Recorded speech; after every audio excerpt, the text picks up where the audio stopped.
that day kind of like probably one of my favorite days ever. It really makes sense how it's grown out of these bigger guys and then kind of branching off from there. That felt like home today. That was like, I couldn't describe how natural and comfortable that felt.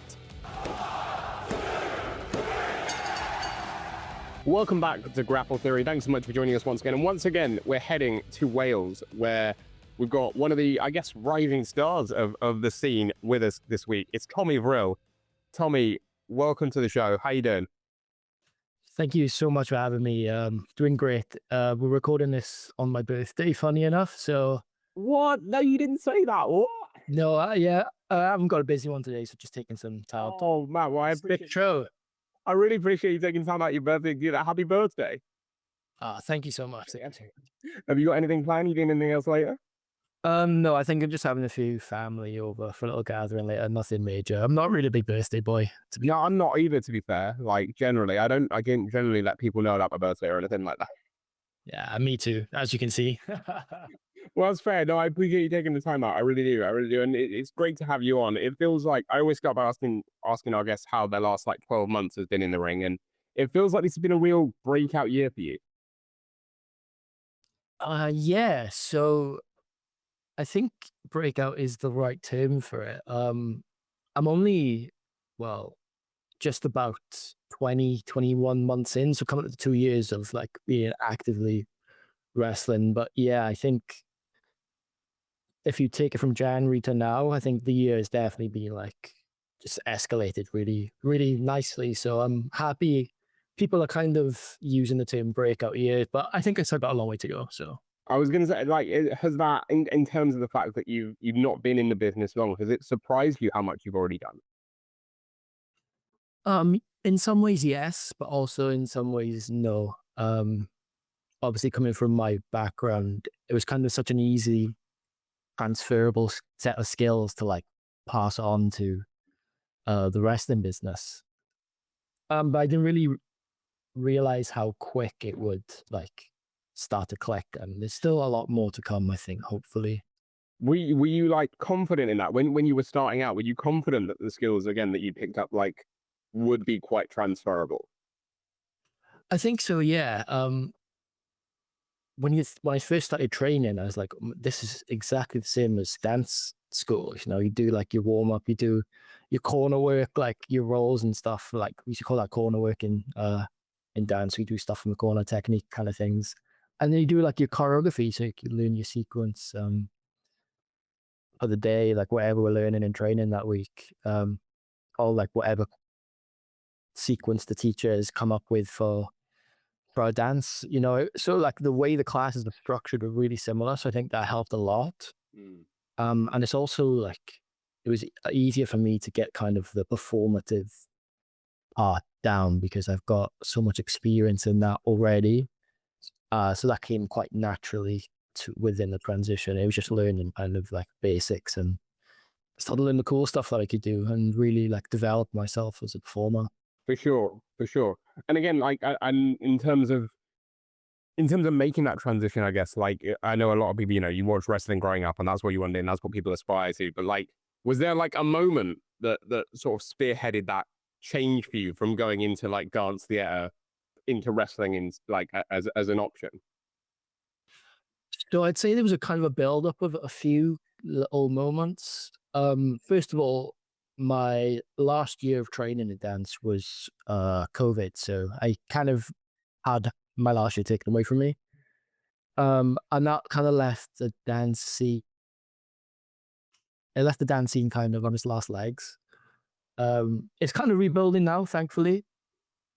But especially in Wales, when I come back from London, there was just nothing. So it took like a year or two to like figure out what I really wanted to do. And that kind of coincided with Clash of the Castle happening in Wales. And I'd been out of watching wrestling for quite a while, just for lack of time. But my brother got me a ticket, so I was like, oh, may as well go.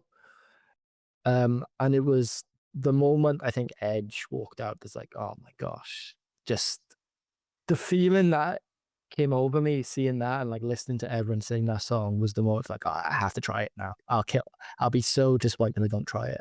So I'm glad I did. Yeah, you got pushed back into it quite quickly then. Yeah, for sure. I think within a month of like seeing that show, I started training, so it was that quickly. Damn.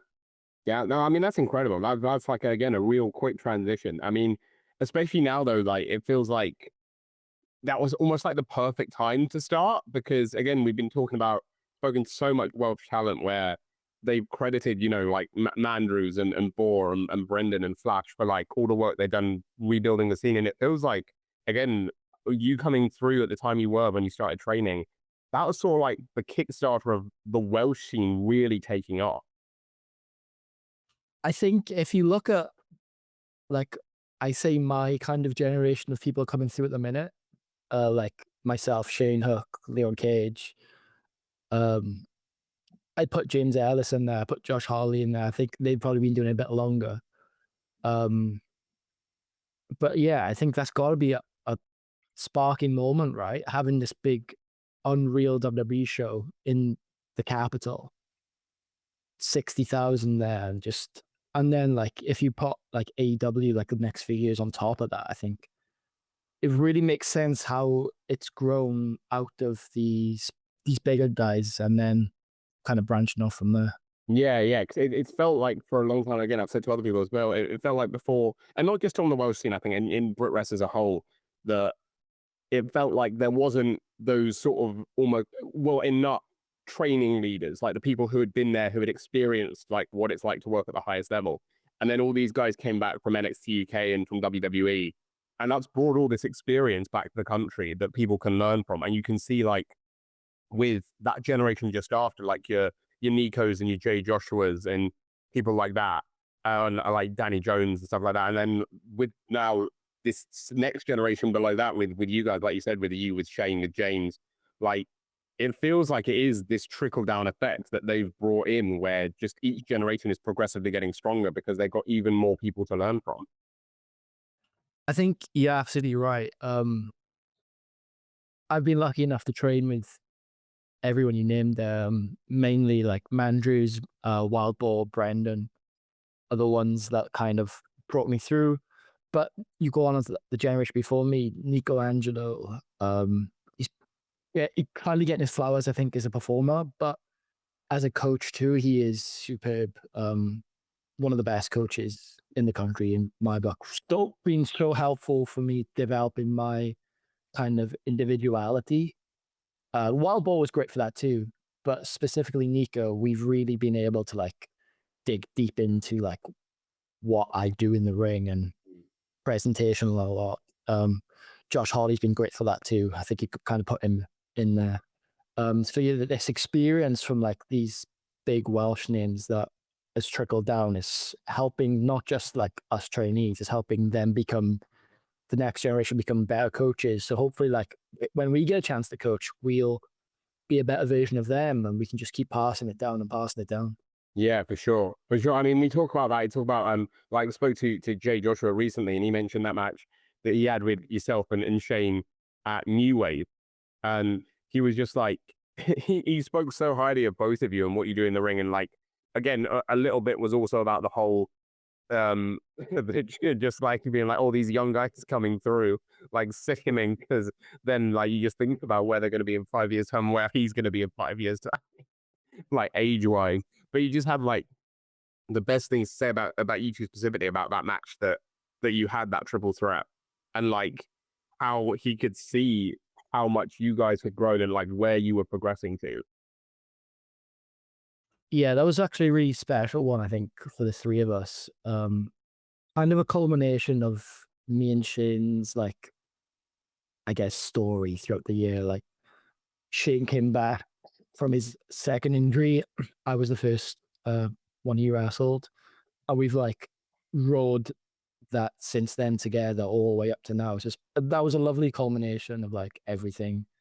And I think me and Jay just have really great chemistry. And like I've wrestled him twice now, singles and the triple threat. I'm like definitely up there with my favorite opponent, if not my favorite.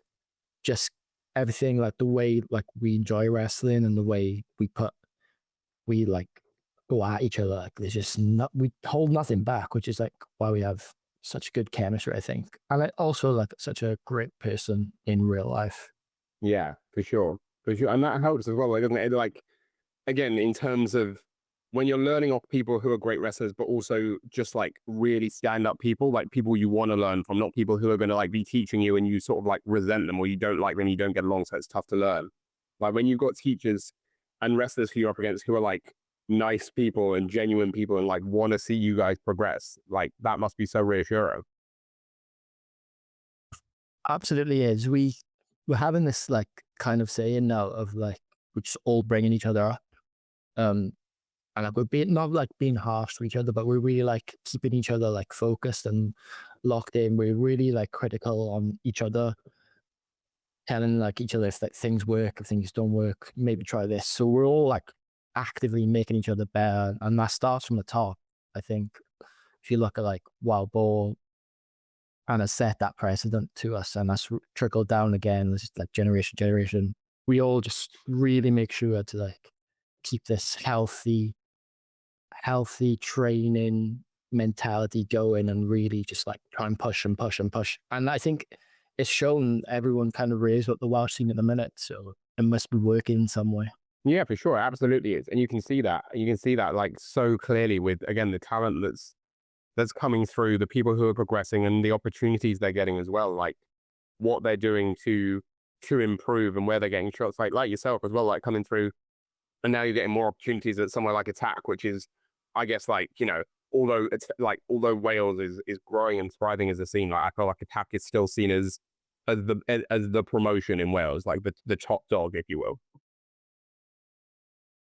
Yeah, I think that's a fair thing to say. I think New Wave as a promotion has grown Mm. hugely in the last year and a half too. But yeah, I think when you think of Welsh pro wrestling, you think of Attack, and I've been really lucky the last year to get my feet in with Attack and finally find myself in Attack after a few bits with Chip McSwings, which will be coming to a head soon, hopefully during Mistletoe. Um, Yeah, he's a menace. He is. Old Chips. he's, he's a nightmare. It gives golf a bad name as well. I quite like golf, and now I feel bad to say I like golf because it feels like if you like golf, you're a fan of chips, and that's not right. But yeah, I think when you look at even probably overall in the UK, Attack is one of those like promotions you want to work for Mm. because of the history of Attack. You know, everyone who's come through there, what they built, one of the like the longest reigning indies that have survived. Yeah. I know they had a nice break when a few people got signed, but since coming back, I think they're really trying to push it and push it. And you see us popping up now in Bristol again, like they used to. And I think we're trying to get shows in London, so we're really trying to see Attack kind of grow and grow and grow. Yeah, more shows in London would be great. I mean, they had that one, didn't they? Like, was it last week? Time is just ridiculous. It wasn't last week. It wasn't last summer. Was it? I can't remember. Was it last? It was last summer when Attack did the show over All In Weekend. I think Yeah, with the hustle with York, and the with Morph and yeah, Hustle. yeah, yeah. Yeah, that's so time has just gone from it. Like since the pandemic, time is just. I'm like, was that a year ago? Was it 2 years ago? I have no idea. I have no idea anymore. But yeah, and like I know the crowd was so buzzing for that. To see those like well, Hustle obviously was already based here, but like North and Attack down in London, like the crowd was so up for that. So Attack coming back would be fantastic. Get it out, yeah, let's do it. Come on, and it gives you guys more reps as well, like in front of different crowds as well. Which again, I imagine is quite good. I don't really consider it. I've never really considered it now that I say it out loud in terms of like wrestling in front of different crowds, not just for different promotions. But does that have an impact? Like, does that aspect help you grow as well in terms of do crowds differ that much around the UK? I know you've wrestled a bit in London and stuff like that. Do the crowds actually differ that much? I would say so. Um, even within like areas within like the same country, like you go to a lot of places in Wales. I think the Catay's crowd in Wales where Attack runs is lovely and welcoming. And you go to like a really rough valleys crowd, and you know, and I have to change up a little bit, especially for a wrestler like myself, quite a unique and strong personality that may be more welcoming to like a crowd in London will be more accepting of that. But you go and work at these like really old school Welsh valleys kind of things, and you kind of have to like morph a little bit. So it's really interesting to see, know what the crowd need to see and what they want to see, and having the facility to do that. But yeah, there definitely is variance in the crowd. I think the Bristol crowd's another one where you get both. They can either be really like welcoming or like some Bristol shows I've done have been like, wow, this we're tough tonight, this is a tough one. But usually overall, I think the UK crowd has been really, really great. And hopefully they just improve as the business improves. For sure. Absolutely. Absolutely. I mean, talk to me then about like, take me back to like pre wrestling. So like, where did the love of like the dance and like theater and wanting to entertain come from initially? I think it's always been within me without me kind of realizing. Like I was always like given like main parts of like the school plays, stuff like that. Never really thought about it. My last few years at secondary school, I did a little bit more. I did like a drama GCSE, really enjoyed it, found that really cool. And then for college, I kind of was sick of the academic world. I got like really got my head down in school and like came out with really sick results, really good stuff. I was like, I can't do this the rest of my life anymore. I want to like try something new. So I ended up doing like an acting course for college. It wasn't the best, but the dance teacher kind of like became my tutor in like not just like performing, but and in life. He was such a great man. And he moved me onto the dance course, and I knew nothing about dance, never done it in my life until I was 17. But kind of fell into the world, and it just really felt so comfortable and clicked for me. So I was really happy I found something like that. And then just kind of developed from there. I really got this great love of contemporary dance specifically, which is why I went to study in London. Very kind of like abstract, sometimes not. Um, I kind of guess a strange rap contemporary dance, but it can literally be kind of whatever, which like was great. So still like doing my choreography now. We made a really cool piece last year in London based on like Russian roulette. So I think like the medium of contemporary dance is so welcoming for anything, all ideas. So I think that's really why I gravitated towards it. And it's kind of really like grounded and like athletic and cool. And it was a perfect mix of like performance and like athletic. So, which is why I worked so well for wrestling too. Yeah, yeah, I can imagine. Again, like we talk about how that transition was a bit simpler because of that. Like, what is it about the transition that's like? What is it about dance training that makes? I know there's a few people in wrestling who are like in British wrestling who have a dance background as well. Like I think when I spoke to Ray Leathercuse, I think she said she had done a bit of dancing and stuff as well. Like, and you see, yeah, and you see how she's in the ring, like some of the moves she does, and like, like when someone's coming out of the clothesline, she's able to like bend back really flexibly and like pop back up. Like, is that the sort of stuff it teaches you that is what transitions well, like the flexibility, like what muscles you use and how you can use them? You have such a great knowledge of your body, I think, coming out of like really super intense training, going to a dance school. I know Rain was more musical theater dance based, kind of that world, which is could be even harder to be honest. I know Nina Samuels too trained at Italia Conti, which is a really awesome school in London. We were talking about that recently, like the differences between how the industry was back then compared to now. So that was really cool, kind of like learning all that from her, her history was. Yeah, you look all around, like some of the big names, like we're all like dancers, which is kind of strange. And that must bode well. That must bode well in terms of like, again, you look at the career Nina's had, you look at the career Rain is having, like that must bode really well. Like you must think about that and be like, oh, hang on, there could be something in there. Yeah, it's like it makes sense, obviously, because in my mind, it's the same thing. It's kind of just a different way of executing my skills. Yeah. I'd say so. Yeah, for sure. And you can see that, like, you can see again in terms of like your move set and what you're able to do, where you're like, oh, maybe someone who didn't have that background or doesn't quite get like how you can move your muscles in certain ways wouldn't get that, or like would take longer to pick it up. Oh yeah, absolutely. It's been really cool, like seeing people say, "Oh, that's so cool how you do that," and you're Mm. so unique. It's like, well, I did this every day for 3 years, you know? Was it always quite natural for you to want to embed that into your persona as well, wrestling wise, or was there ever any thought of like, do I want to mix it up a little bit and be something that's not this? In the back of my mind, I think I always did want to have it bleed in, but there was a time um, during my training where felt like I was kind of stepping away from that. Mm. I wasn't really sure what direction I was going in, but in my mind, it was always like, yeah, I think this character can work. I think this persona can work. I think this will be cool. And I kind of didn't really have maybe the confidence yet to portray it. But once I started doing well in training and I kept getting pushed and pushed, kind of like I was doing like this really floor kind of movement around like during lockups, like starting off the wrestling match. They're like, oh, that's interesting. Why are you doing that? I was like, and I explained why, and they kind of kept pushing and pushing and pushing, and eventually this persona developed, which was awesome to see grow, which is still growing, Mm. and kind of what's capable of what I can do and how I can put in the medium of wrestling.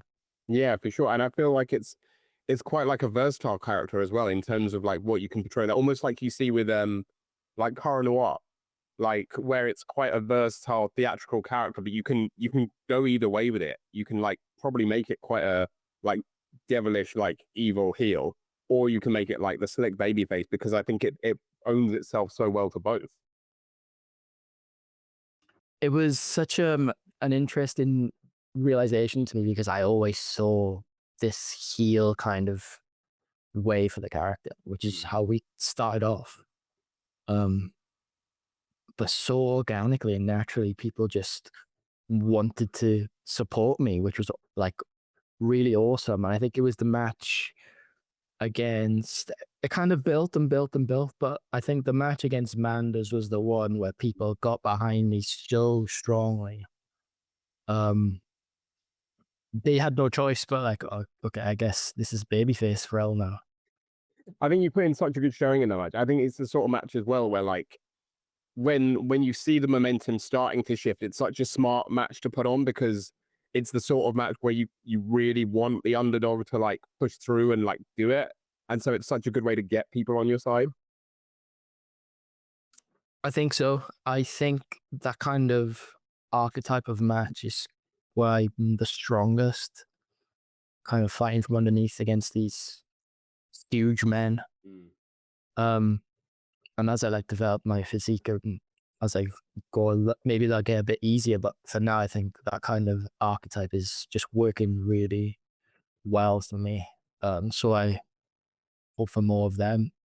For sure, for sure. What about again other opportunities you've been having? Like, well, Riot Cabaret is one that sticks out because that was one that you got quite last minute, wasn't it? Like, you got quite a last minute call for that. Like, how did that all come about? Because the match you had with Oku was incredible. Like, I think to put on that sort of match with like very little prep time, having been called up so late, was incredible. Like, I was there and I thought it was a brilliant match, and everyone else I spoke to as well were like just pretty blown away because a lot of the people that I know there hadn't seen you it like live before and were blown away by that, but also the fact that you had such a good match on like a couple of days' notice.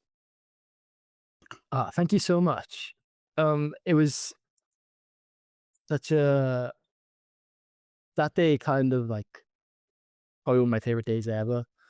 Um, I left the house, started traveling to London with just the idea that I was only doing the Rumble. Um, I'd spoke to like the Riot Cab guys and they kind of had this plan for me, an idea for the Rumble. So I was like, oh, this is going to be really cool today.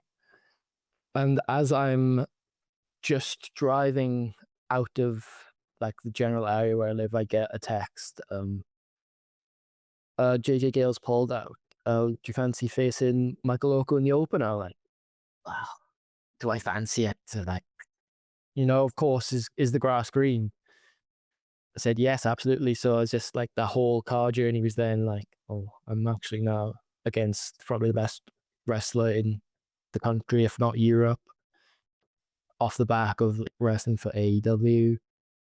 Like this is like the biggest match I'll have probably this year, on the biggest stage I'll have this year. But I knew Mike before. I trained with Mike a couple of times. I've spoken to him a lot. He's like, for my money, one of the nicest guys in the scene, easily. So helpful and giving, especially that night. And again, I think everything just came together so well when we wrestled each other. It was just so much fun, so well structured, and everything around it. I think going into the Rumble then later just kind of like enforced everything, and I think that was really one of my favorite days. And the crowd were like so accepting and receptive of what I had to offer. I think they were really excited to see what was going to happen, and I just had the best time. I can't thank Mike and the Riot Cab guys enough for that. And there's a lot of cool people in the Rumble who were also going to have a match, so I'm lucky I got chosen. I'm really grateful for that. Yeah, I was going to say, like, that must really validate, like, things for you in terms of, like, your progression over the last sort of year or so, being like, oh, I can hang with Michael Oku. Like, that's got to be a real, like, boost to your confidence in terms of, like, where you're at this stage of your career. It absolutely was. And I think because of such the high caliber of people I train with every week, it was made it a lot easier because, I'm training with Leon Cage every week, who's undoubtedly one of the best in the country. Again, probably Europe. Shane Hook's the same.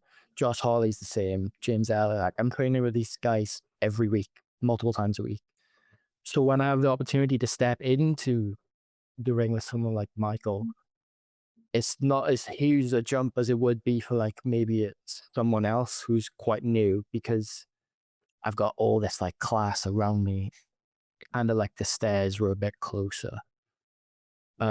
I just really, really just grateful that I got to do it. Yeah, and again, it's led to other cool stuff from it, right? Especially at Riot, like we talk about, like coming up, like was it December 16th, right? At Riot, Leo Rush, right? That's huge. Yeah, crazy. Really excited for that one. I was active AEW wrestler now. Really cool history in WWE. I loved watching on the indies before he went to WWE. One of my favorites to watch in PWG. So it's really cool that I get to wrestle Leo Rush. I kind of keep myself grounded a lot. It's like, actually, no, this is a really sick moment, I hope, and I should be really excited for it. Yeah, for sure. And again, that must be another really validating thing where it's the sort of thing where you're like, you made that impression against Oku, and now the rewards are coming from it at Riot, like specifically. And that proves that you did a good job in that first match, because otherwise you wouldn't be getting these opportunities now. For sure. I think the Riot Cab guys, they built something so cool and different in the scene. And it shows, like the shows they put on, it's really captivating. So I'm really glad that they saw something in me and really like quite quickly come under me and pushed me and pushed me. So I really want to like grow within the Riot Cab world and just see how far they can push as well, because I think there's a lot of potential for Riot Cab to be such a big part of the wrestling world. Yeah, for sure. For sure. Riot Cab seems like, again, in terms of like the venue, in terms of like the kind of show it is, it seems like a very Tommy Vril coded kind of place. I said it when the match like finished and the Rumble finished. I said it to the guys, like, that felt like home today. That was like, I couldn't describe how natural and comfortable that felt. And when you think about it, normal person is probably like really, or might be a bit anxious wrestling someone like Michael Oku. But as soon as I walked out, I was like, oh, it's all gone. There's nothing to be anxious about. I could do anything, and this is awesome. it was just like it was like a homecoming. It was so weird and cool. Yeah. So I can't wait for more. I can't wait for more. No, I love that. I love that. Well, actually, one more thing I've got to ask you about Riot, because I don't know if you heard it in the ring. Were you aware of like the chants coming at you in that match and in the Rumble about your similar looking appearance to Nino Bryan? No, I actually didn't hear that at all. What? So there were like chants from like the balcony where I was, where like you came out and everyone was like, "Oh my god, it's Nino Bryan!" And it was like brilliant. Like when especially it was more so in the Rumble. Like I think you came out first before Nino in the Rumble. One of you came out first. I can't remember, but yeah, I think you came out first in the Rumble, and then Nino came out, and people were like, "Oh my god, they're both like it's the same person." And I've never heard that before. so that's yeah, that well, I don't know if it will be a thing at Riot, but it was definitely a thing in that on that show. Where like it was like, oh my god, Tommy Vril's the fourth Bryant brother, the lost Bryant brother. Oh my gosh, can you imagine? So, The black sheep of the Bryants. yeah, it's not far off. I can see it at a stretch. I can see it in terms of the comparison. I think it's the hair, if I'm honest. Yeah, I think so. I think so. It must be. This is it. If you want to join them, if you want to be the fourth Brian, I tell you what, it's a pretty stacked family. Like there's a lot of talent there. Yeah, those guys are crazy. Like the stuff they pull off, you know. I think I'd be bringing them down if I was associated with them. No, I don't think so at all. I don't think so at all. I think like again, I think in that match it was like I think at one point 3 of you were in it, and like it felt like it was the Spider-Man meme, you know, where they're all pointing at each other. It was like, well, this has got to be a thing now. So we need that match somewhere. We need that match. Well, like a 4-way. Yeah, well, 4-way, a singles, then a triple, and then the 4 if you want. Like, Yeah, we just build it. Yeah. yeah. Just get more. I think that'd be good. I think that'd be fun. But yeah, that was I just didn't know if you'd heard it or not because it was quite loud from where I was standing, but I didn't know if it made it all the way to the ring. That's so funny. No, I didn't hear that at all. You were too in the zone. You were too in the zone for it. I heard a lot of like.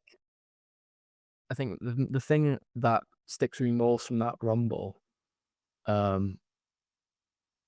was the holy shit chant when like me and Cara like actually look at each other. Yeah. I'm getting that kind of reaction just from like this kind of we've never met. We've got like these similar kind of personas, and it's just like something people really wanted to see, and we finally got a chance to like kind of tease it a little bit, and the reaction that got was really cool. That's what really sticks up to me, crowd reaction wise from that. No, I love that. Yeah, that was great as well. Again, because like we sort of touched on with talking about Cara earlier, it's like you guys feel like two sides of the same coin. It feels like these two characters that could be like just so similar and are like just completely opposite ends of the spectrum based on like the middle ground being your experience in terms of like theater and stuff. Yeah, I think I couldn't put that any better. You look at all Tara's done for the UK scene, all he's done in it. I'm really grateful to be put in the same boat as someone like him. But yeah, I think when you really break down and look at us, we are so far end of each other. Yeah. And I think maybe one day if we do get to wrestle, I think it's going to be such a cool contrast. And when that happens, I think that'll be really fun. Yeah, for sure. We need that to happen. It will happen one day for sure. It's just a matter of when. Who knows? Who knows? Love it. I love it. Well, that brings into a nice little feature we got here on the show, Tommy, where we're going to learn a bit more about you. We're going to learn a bit more about you outside the ring because this is called Anatomy of a Pro Wrestler. And it's essentially just what makes you you. So I'm going to list you some questions and you let me know what comes to mind.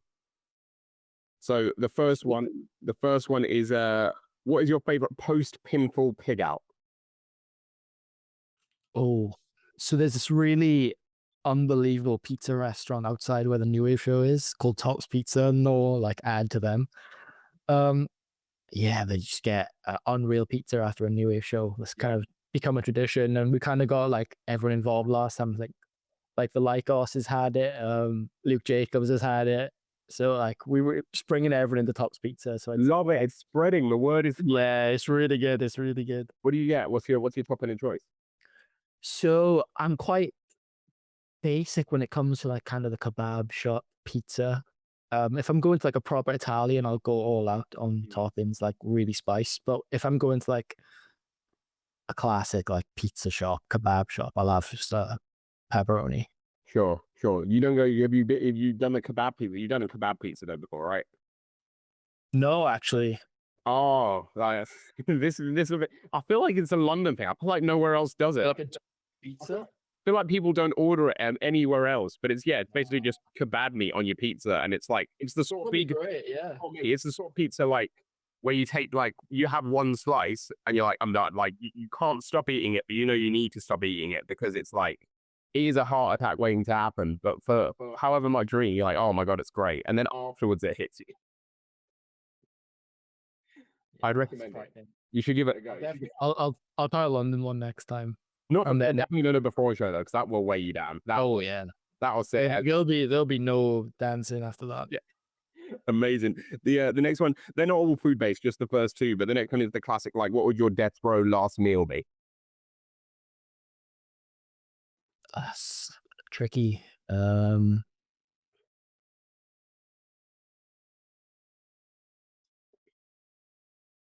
don't know. What would it be?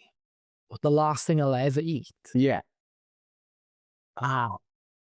You're going out with a bang, you got one big like blow off meal. I think maybe like some sort of like barbecue thing. Maybe like a big like barbecued like T-bone steak. Nice. Just huge bit of meat and just like, wow, this is it. I like that. That's a good choice. And this is it. Just try and get through it as much, you know. Nah, that's a good choice. I like it. The thing that, again, the key question though that could turn you back heel again is how do you have it cooked? Always medium rare. Cool. All right, that's fine then. That's all right. That's okay. I'm not that much of a psychopath. I was going to say we've had a couple of people say well done and it's infuriating. Oh my god, shocking behavior. It is ridiculous, right? It's ridiculous. I think we had a few years ago we had Joe Lando on and he said well done, and then we had him on again with Danny, and I was like, has that changed? And he's like, yeah, I have it, me. And I was like, okay, that's better. I can't believe people are admitting they have a well done steak on. Oh no, and it's ridiculous behavior. It's crazy. I've got a few friends who have it well done, and I'm like, how? Like, what are you talking about? But yeah, it's no, it's bad behavior. It's bad behavior. The next one is what is the song that gets you the most hyped? In general, or like before rest? In general, but it can be like while you're in the gym training, or like it can be your entrance music. Just like, is there a particular song where like it really pumps you up every time? There actually is. Now I think about it, this Taz's old entrance theme from ECW, War Machine from Taste. It's just when that song plays, I'm like in the gym, it's like, oh yeah, this set's going up and up and up. Definitely War Machine. That's a good one. I like it. I like it. The next one is what is the movie that you'd show the locker room? So my movie taste is a bit out there. But what would I show everyone? Yeah, like I always say, it's like it's some weird world where like everyone's got to the show like 3 hours early and need something to do, and you walk in and you're like, right, we're all gonna watch this. Yeah, it's got to be like something everyone wants to watch and like at an easy watch. That's a really hard question.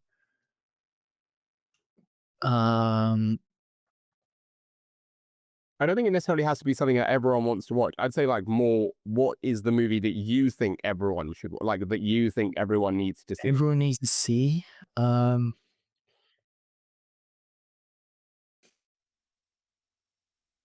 think I'll go classic and I'll go something like White Chicks.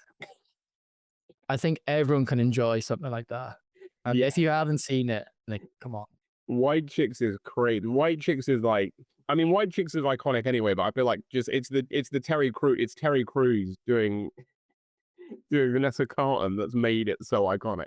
It's so like quotable as well. There's so many bits in it. Like you can just like have a lot. Like if we were watching it in a big group, I think that'd be a good movie to watch. Yeah, I like it. It's a good choice. It's a solid choice. It's like it's one of those ones that like I don't know. It's aged better than some other films. I think you can still quite just about get away with YG. Yeah, I think it's quite safe. Yeah. Yeah, yeah. Love it. The next one is, well, sometimes it's a bit of a throwback. I don't know if it's much of a throwback for yourself, but it's what was your first job? Um, my first job, my first job came in, so I didn't work all the way through school or uni, but my first job came within COVID. So in lockdown, and I worked in Morrison's, um, doing home delivery stuff behind the scenes. So like when everyone was staying at home, isolating, I was in the trenches, delivering all the toilet paper to these lovely people. I was going to say supermarket job is sort of like a classic first job, but during COVID, that's sort of like almost being thrown in the deep end. That's a crazy. Oh, it was carnage, but I really enjoyed it and met some really cool people that I'm still friends with today. And it was really fun just finding like fun things to do while there's snow and then when people started coming back to the shop, kind of changed again. But it was a really great time. So I really enjoyed that. I'm glad that was my first one. Nice. I like it. I like it. The next one is what is your favorite animal? A favorite animal, I'd probably say a panda bear. I don't know why. I've always just been attached to them. And when everyone then has asked me what it is, I'd always say that. Pandas are adorable. Pandas are really. I think they're just really cool looking, right? You know, multiple colors and there's big and small. They're quite naughty. Yeah, like they're great. I always gravitate more to red pandas. I'm not sure they quite count as the same because they're not really like pandas, but I it's the color that gets me if I'm honest. I just love the videos of like the baby pandas and like pulling like dead people around, like rolling around and like jumping off trees and stuff. Yeah. It's just great. Those videos that are like captioned like I don't know how pandas survive in the wild or something. Yeah, that's the one. That's the one. Like going on a slide or something. Yeah, it's a great choice. It's a great choice. The next one gets a little deep because it's what is your greatest fear?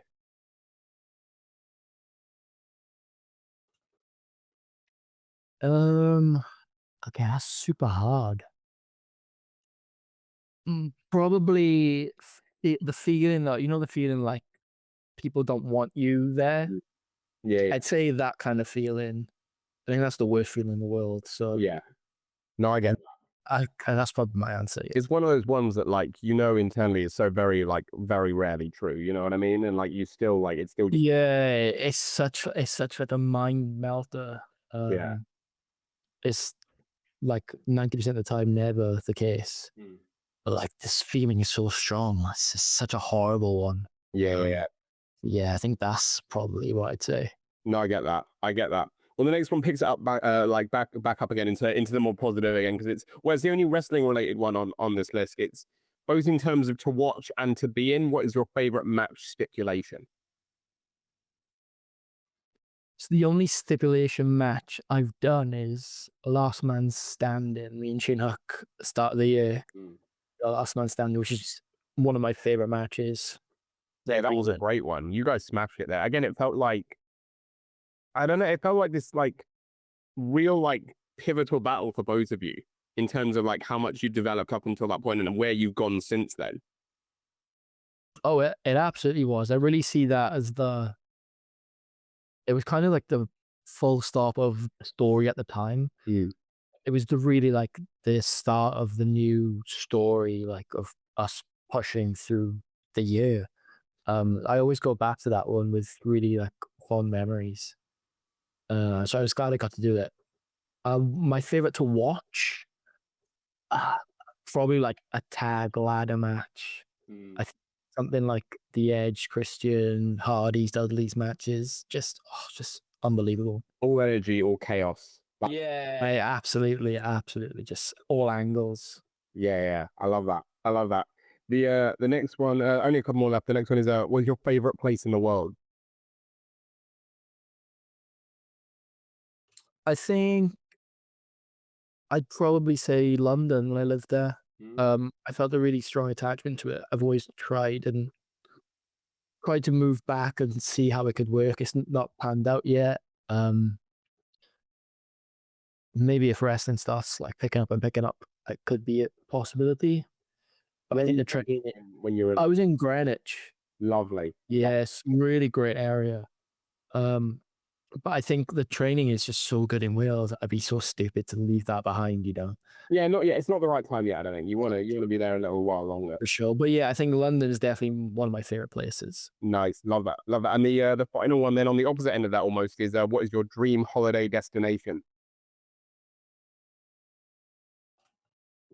Probably like a skiing getaway somewhere cold, like in the Alps or like Alaska, somewhere like that. Aspen, some like crazy skiing resort. I think I've been on enough sun holidays. I really want to do like a cold one. Just do something fun. Nice, I like that. I like that. Well, the skiing element, the sort of wintry element, brings us nicely into the fact that by the time this goes out, I know we're recording at end of November. By the time this goes out, it will be less than 2 weeks before Christmas. So we're getting a little Christmassy. We're getting a little festive. Just for this question only, and I like to ask my guests around this time, like, what is your most memorable Christmas moment? Like, do you have a Christmas like memory that stands out with you in particular that you always sort of is like one of the first things you think about if you think Christmas? There's nothing like springing to mind hugely. I think maybe the answer is getting my PS3 because I remember during school it was like, oh, everyone's getting PS3 this year for Christmas. And I remember like at Boxing Day we all got online and we all just like played Black Ops and it's the best time ever. So I think that's kind of what I'd say. I love that. That's great. Like those sort of like again, like the growing up ones are like the formative ones, aren't they? They're the ones that like you always remember like your favorite present or something like that. You always remember like that big moment. Absolutely. And it was more like the PS3 was really cool, but like it was just a way to socialize even more and like have the best times like my mates from school. Like there's only so much you can do when you're in school. You know, you gotta do work and stuff. But then you get home, you just get on and absolutely more wildest things like in the party chat. So it's really cool memory for me. And I think if when I think of Christmas, I think of this is when I got my PS3 and all the boys went online the next day. I love that. I love that.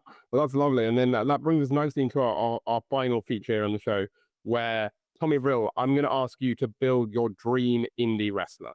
So we're going to run through it like a 2K stat card. I'm going to give you the topics. I want you to pick an indie wrestler. Doesn't have to be UK indie wrestler. It can be from Australia or America, just not signed. Although, given the answers we previously had, Leon Slater is the exception. You're allowed to say Leon. We still love Leon over here, obviously, for obvious reasons. So Leon is the only signed wrestler you're allowed to name. Any other signed wrestler is off the table. But yeah, you can't say the same wrestler twice. You can say yourself if you want. So the first stat is strength. I don't know if I'd have him for a different category later, but Nico Angelo is so strong. It's probably a similar thing people have said. I'm not sure if there's a better answer I can give. I'd probably say Nico. Nico is a strong one. I'd say Nico. Yeah, I like it. I like it. Next one is speed. Are we capping Leo Rush? He's still signed, isn't he? He's been over here a while. I'm wrestling him on an indie show in a few weeks, you know? He is. I'll let you have Leo, yeah. If you want to say Leo, we'll have Leo. He's so fast. So fast. I don't think I could think of anyone close to that speed. Yeah, that last show as well, when he came out, hey, the speed he did that was a correct. Yeah, caught me by surprise. It was like, how? You know, yeah. A nice one. The next one, the next one you could have said Leo as well, but the next one's athleticism. Shane Hook is like absolutely mental athletic. The stuff he just does naturally, untrained for like some people like got a really big gymnastics background. Shane doesn't. He's just naturally can do these things. So I have to say Shane. Another great answer I think would be Chris Bronson. Is probably one of the most athletic people I've seen. So I'd go Shane. Chris Bronson's up there too. I like that. When I spoke to Jay, he had Chris as strength and then really regretted it when it came to athleticism. He was like, "Oh, I should have left Chris for that." He is crazy athletic. Yeah, he absolutely is. The next one is technical ability.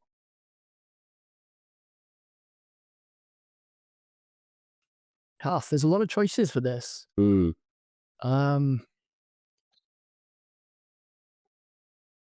I think the obvious ones like mills or breaks. I'm trying to think if there's anything deeper I can go for. I don't think you can go wrong with. Of course, she's the queen, isn't she? Yeah. That's a good. It's a solid 3 to pick from. It. I know there's more, but even that is tough. Those are the trinity in the minute, aren't they? Of that kind of style. I think the year Kanji's had, it'd be silly not to pick Kanji. 100%. Yeah, they're 3 where you're like any differing week, day, month. They could be any one of them. Like, oh yeah. Yeah. I don't know if that triple threat's ever happened, but I think that'll be absolutely. I'm thinking it has. Obviously, like Kanji Jordan's happened. I can't recall Kanji Mills ever happening, but we do need to see that as well if it hasn't. Oh, yeah, that's just like. Can you imagine? Imagine? They had that tag match. They had a tag match where it was Kanji and Jordan versus Mills and Charlie Evans at Ceasefire a little while ago. But no, I don't think Kanji and Mills have ever gone 1-on-1. We need that. So many good matches. So many good matches to add. This is an unbelievable wrestler. So yeah, so far looks brilliant.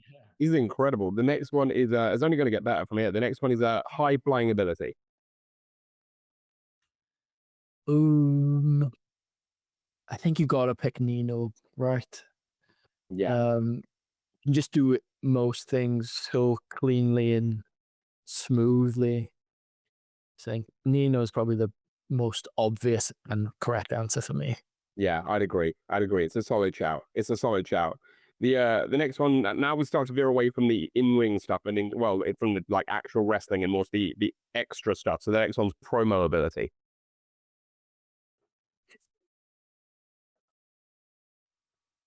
There's a few I could pick from here. Who does a really good promo? I think Josh Harley's always done a great promo. Finally, like coming through on Progress now, people can see that a bit more. Yeah. But even like every role he's had, like he's always just talked really well. I think Josh is my pick. I think he's a great on the old microphone. Yeah, he's one of those ones that, again, like you say, people are just only going to see more of from here on out, and they're going to know that, like watching him more. Once Josh does get his flowers, and like people will be like silly they didn't know about him sooner because he's fantastic. Yeah, for sure. The next one is a ring gear.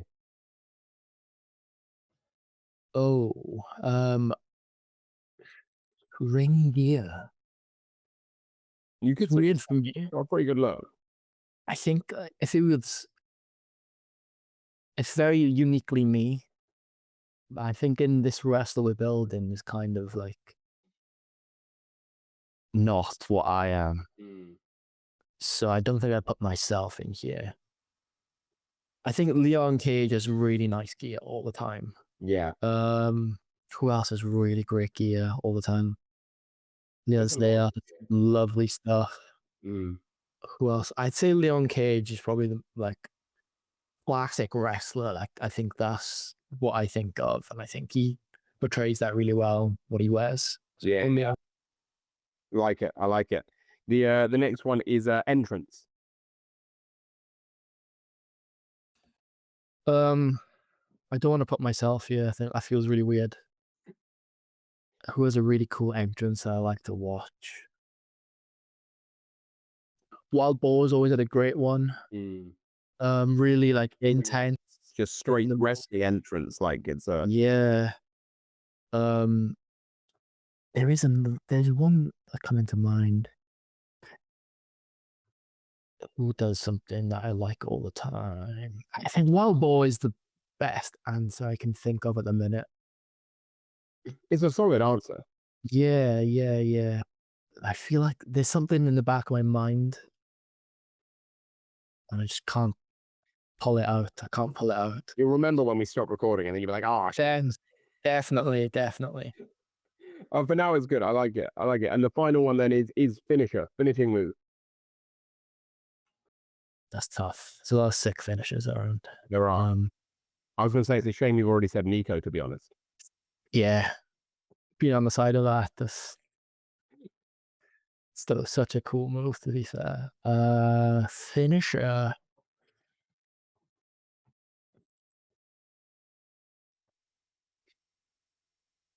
Definitely the hardest one. This is. There's a lot. There's a lot of good finishes out there. It depends what you want, doesn't it? From your wrestler, do you want like a? Yeah, I'm trying to think. Like when I watch someone, like I have the feel of, oh yeah, that's absolute death. Who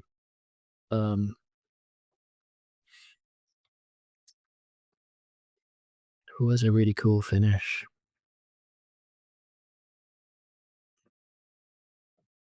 Loads of people. Everyone has a really cool finish. Yeah. Evil. What do you think? Are we thinking pin or submission? I'm thinking like absolute death shot pin. Yeah, it's a shame you said Nico. Yeah, I think it's one of the more creative ones. And there's stuff I love, like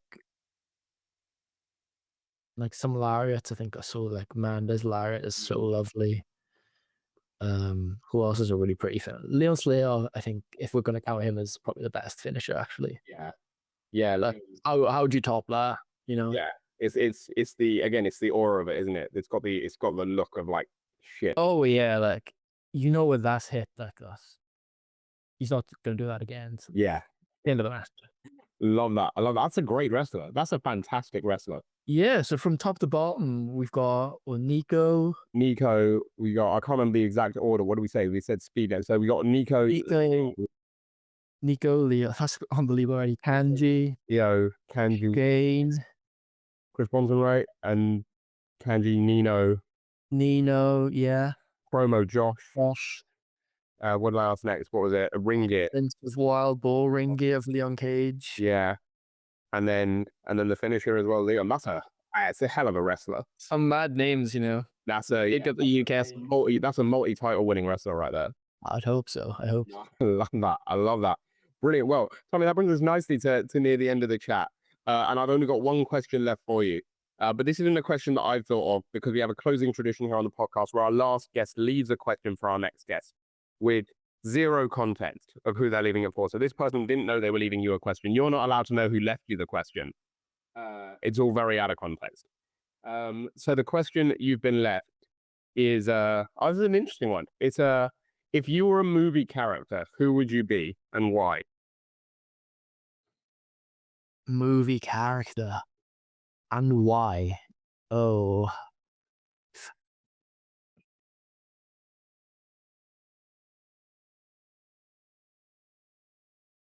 That's tough. That's tough. There's so many things I could pick from, but I think I want to pick kind of a relative answer to me as a wrestler. So there's this movie called Suspiria, which is kind of about. It was like remade. It's an old film. It got remade a few years ago, and it's kind of about this German dance company that's actually like a witch cult. So I think I'd be part of the witch cult in Suspiria. That sounds really cool. I have to look that up. That sounds intriguing. Yeah, it's really cool. Took some inspiration here and there from that movie. So I think that's kind of what I'd pick. That fits. Yeah, works perfectly. Yeah. I like it. Nice one. Well, I'll get your question for our next guest after we stop recording. But Tommy Vril, thank you so much for joining us on the podcast. I hope you've enjoyed it. It's been a pleasure. Thank you. Been great to chat to you, and hopefully listeners had fun. I've had a great time. I'm glad, and I'm sure they will as well, because yeah, it's been fantastic. It's been great to see the year you've had and like everything you've achieved. Because again, like I know we mentioned it, but like that match with Shane was sort of like, I feel like the moment people sort of like started thinking like, oh, this Tommy Vril's got something here, and it feels like just that year has only gone on like up and up and up for you since then. And that's really cool to see, like the opportunities you've been getting. And hopefully looking ahead to next year, by the time, like if we chat again next year, then things will be even better. I hope so. Thank you so much. It's been awesome year. It's been awesome chat. So Lovely, lovely. Well, I'm glad to hear that. And congratulations again on everything. We always end the podcast by giving our guests the final words. So whether it's a Riot or Attack, a New Wave, anywhere in Wales, anywhere in the UK, anywhere else in the world that you may be in the next 12 months, if people see Tommy Vril on a show near them, why is Tommy Vril going to steal the show? because wrestling is ballet. Simple. Love it. Love it. I'll stop recording there, but thank you so much, mate. I really do appreciate you coming on. And